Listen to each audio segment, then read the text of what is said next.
Well, I guess you're all saying here it comes.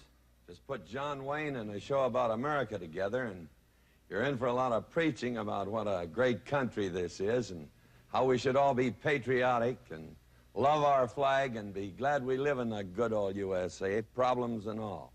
Well, that's about the size of it, except it'll be short on preaching. Countries are like people. Some take themselves so seriously that you won't get a laugh out of them in 100 years. And others are more apt than not to stick their tongues in their cheek and tell funny stories about themselves. And America, thank God, is one of those yarn-spinning places. I guess what I'm trying to say is that some folks have the idea that patriotism's gone out of fashion. We seem to think that patriotic days are dead.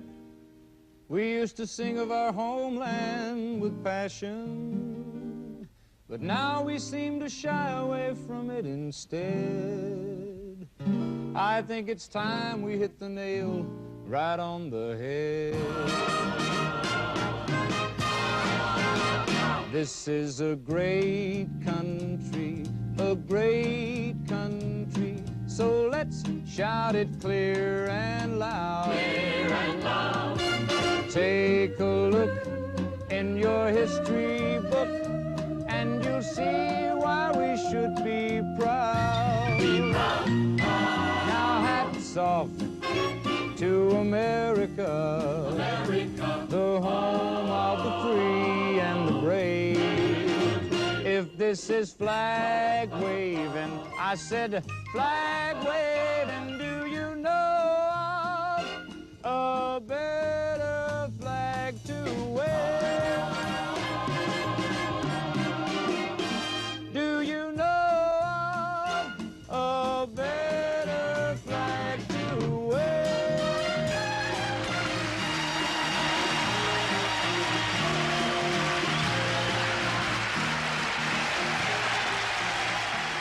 If this is flag waving, you know of a better flag to wave? Those aren't my words, or Glenn's. They're the words of a Russian immigrant named Irving Berlin, one of the many millions who came to find a better life in the United States of America. This country on this planet is man's last chance to make a go of it for humanity. And I believe there's time in my life and yours to get this country in such shape that God would be proud of it. I believe your kids and mine are just you and me getting a second crack at the world. And our job is to see that they don't make all the mistakes we did and don't invent too many of their own. I believe 99% of them are a credit to their folks, a pride to their country, and deserve a pat on the backs from all of us for being what they are and not waving a white flag at life. I believe in hope for people of all ages, that equal opportunity is based on equal obligation.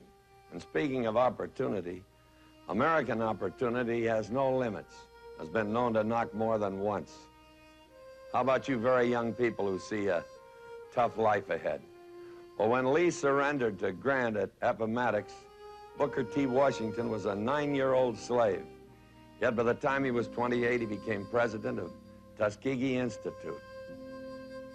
And at 8 months, Neil Armstrong took his first small baby step toward mankind and fell flat on his face. At 6 years old, Mickey Mantle was settling for a base on balls. At 7, Wilt Chamberlain nailed a practice hoop over his garage without a ladder. And at 8, Charles Lindbergh was flying a kite, wondering how it'd feel to be up that high. At 9, Burt Bacharach was thinking the piano lessons would never end. How many of you are pushing 50 and complaining that the country is going to hell? Crispus Attucks was in his 40s when he died on State Street in Boston, fighting for the freedom that we share. And John F. Kennedy was 44 when he asked not what his country could do for him, but what he could do for his country. And how many of you over 65 are just settling down now to rest after a busy life? Well, a fellow by the name of Eisenhower, who had already lived one lifetime as a soldier, was reelected to the presidency when he was 67 years young. Well, by now I've made my point, or I never will. Oh, there's one other thing.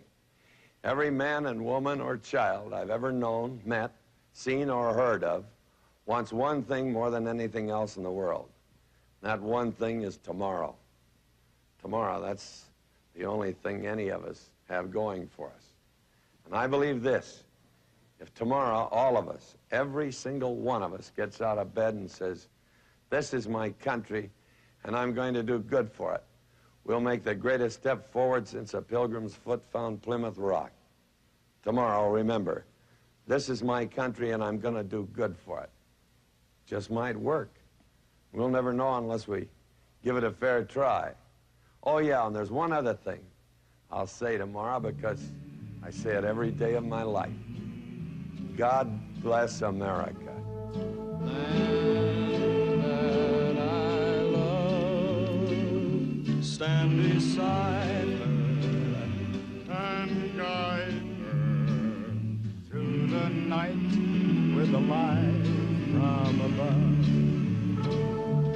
From the mountains To the prairies, to the ocean, white with foam.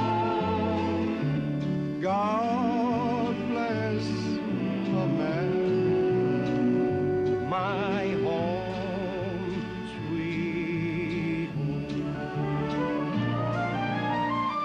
God bless America, land I love. Stand beside her and guide her through the night. With the light from above, From the mountains to the prairies, To the ocean, white with foam. God